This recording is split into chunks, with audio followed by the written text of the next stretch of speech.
So, several people lose their phones in rivers when they're kayaking. Luckily, I have not done that before. I actually did drop my watch once into the river and I jumped in and got it, but fell off my life jacket.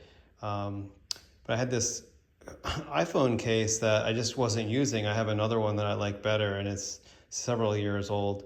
But I had a PFD life jacket I was about to throw out because it's just pretty old, like 15 years old, and I hadn't even worn it for 2 years. So, but I decided to cut it up some, and there was some padding that was it's about a half inch thick, and then had the outer cloth layer of the PFD too.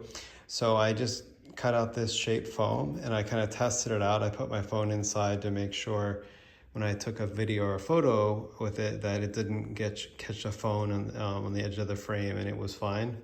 It's actually slightly angled out, but this much foam was plenty to keep my phone floating.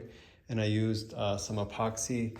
I just used some epoxy I had left over because I like to save the good epoxy for my slalom kayak, but this is just some, I think it's actually more expensive than West Marine, but West System, but I had this one for just sitting around for 5 years and it was still in good shape.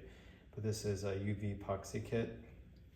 And then this is the West System epoxy resin. This is the one I prefer, but I just had some extra of this one, so I used it just to put some epoxy on both sides of the phone and just placed it on top of the case and then put the cloth on top, and that was it.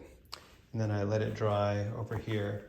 I put a little bit of wood on it just so that it would help keep the cloth flat. And now it's about 50% dry. It's dry to the touch, but underneath, it's still curing. So now I have a case I can use for my phone when kayaking, and if I drop the phone in the water, it floats. I tested it out with a rubber band before I built it, and it was great. Anyway, anyone's welcome to copy the design and make your own life jacket for your phone case.